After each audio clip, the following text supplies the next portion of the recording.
পৃথিবী যা নিজের কক্ষপথে ক্রমাগত ঘূর্ণনশীল, একবার সম্পূর্ণ ঘুরতে সময় নেয় 24 ঘন্টা এবং ঘূর্ণনের এই গতিবেগই একটি দিনে পূর্ণ সময়কাল নির্ধারিত করে।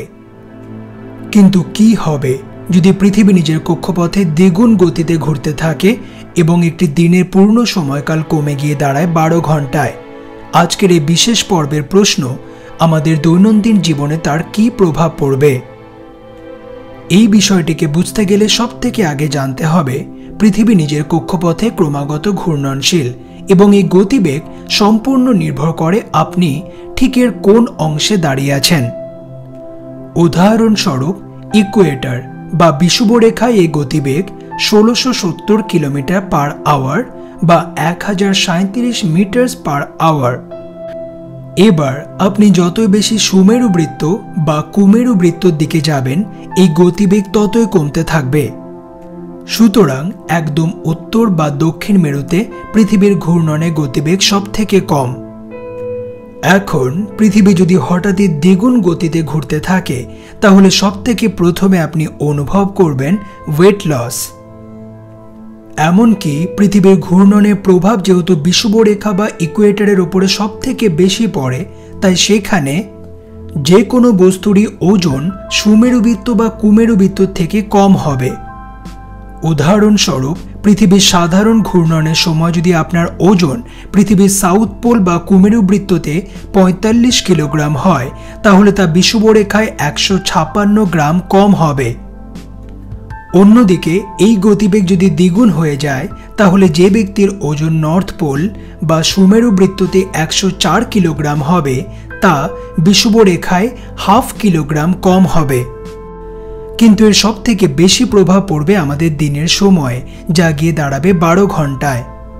এবার প্রত্যেকটি দিনের সময় যদি অর্ধেক হয়ে যায়, তার মানে একটি বছরে 730 দিন থাকবে। সুতরাং তৈরি হবে নতুন কোনো ক্যালেন্ডার। খুব সাধারণভাবে এর প্রভাব গিয়ে পড়বে আমাদের দৈনন্দিন জীবনে ঘুমের সময়ের ওপরে। কোনো ব্যক্তি যদি এতদিন অবধি 8 ঘন্টা ঘুমাতো, সে এবার থেকে ঘুমাবে 4 ঘন্টা। শুধুমাত্র মানুষ না, এমনকি বন্য প্রাণীদেরও জীবনযাত্রার মধ্যে অনেক পরিবর্তন আসবে। যে সমস্ত বন্য প্রাণীরা রাত্রের বেলা শিকার করে, তাদের ক্ষেত্রে তো খুব সমস্যার সৃষ্টি হবে। মনে করা হচ্ছে এই ঘটনার পর পৃথিবীর উপরে সম্ভাব্য ঝড়ের পরিমাণ এবং পরিমাপ অনেক বেশি হয়ে যাবে, যার দ্বারা হয়ে থাকা ক্ষয়ক্ষতির সংখ্যাও নিঃসন্দেহে বেড়ে যাবে। কিন্তু এতক্ষণ অবধি জেনে থাকা প্রত্যেকটি ঘটনা হয়তো এবার আমরা যা জানব তার সামনে কিছুই না।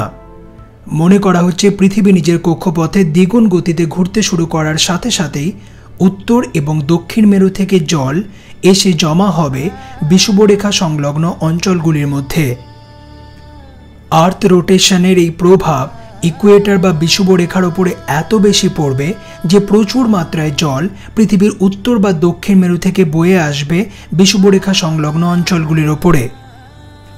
এর ফলে Colombia, Brazil, Kenya, Indonesia, Malaysia, Singapore এবং নর্থ অস্ট্রেলিয়া সম্পূর্ণভাবে জলের তলায় তলিয়ে যাবে, যার ফলে লক্ষ লক্ষ মানুষ ঘর ছাড়া হবে এবং তাদেরকে চলে যেতে হবে উত্তর বা দক্ষিণ মেরুর দিকে।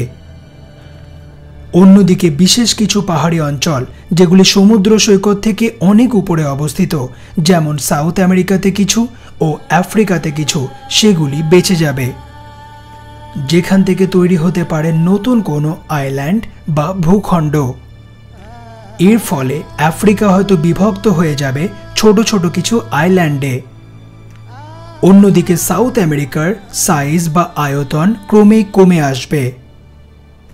অন্যদিকে বিজ্ঞানীরা এটাও মনে করছে এই ঘটনার দরুন ইকুয়েটর বা বিষুবরেখা সংলগ্ন অঞ্চলগুলির হাওয়ার মধ্যে ময়েশ্চারের পরিমাণ প্রচণ্ড বেড়ে যাবে, যার দরুন পুরো বিষুবরেখা জুড়ে ঘন কুয়াশা এবং দীর্ঘ সময়ের জন্য বৃষ্টির সৃষ্টি হতে পারে এবং তৈরি হতে পারে বিধ্বংসী হারিকেনস ঝড়, যার দরুন বিষুবরেখা সংলগ্ন অঞ্চলগুলি মানুষের থাকার আর উপযুক্ত থাকবে না।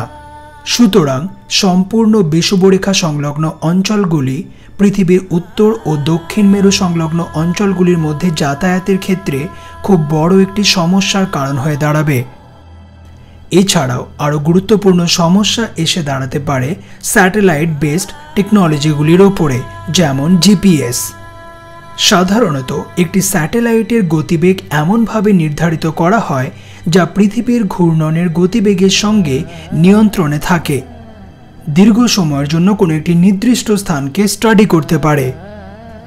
এবার যদি পৃথিবীর ঘূর্ণনের গতিবেগ দ্বিগুণ হয়ে যায় তাহলে তা কোনো রকমভাবে স্যাটেলাইটের স্পিডকে ম্যাচ করবে না, যার দরুন স্যাটেলাইট বেসড টেকনোলজিগুলির ক্ষেত্রে সমস্যার সৃষ্টি হবে, যেমন টেলিভিশন, আর্মি প্রজেক্টস, আরও অনেক কিছু সমস্যার মুখে পড়বে। যদিও বা পৃথিবীর ঘূর্ণনের এই গতিবেগ ক্রমেই পরিবর্তনশীল।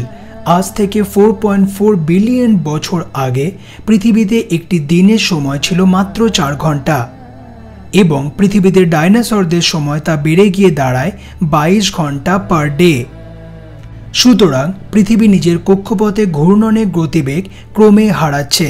তার কারণ একমাত্র উপগ্রহ চাঁদের গ্র্যাভিটেশনাল ফোর্স, এবং বিজ্ঞানীরা মনে করছে আগামী সময়ে তা ক্রমে আরও কমতে থাকবে যদি না কখনো পৃথিবীর সাথে সংঘাত হয় কোনো স্পেস অবজেক্টস যেমন অ্যাস্টেরয়েডের।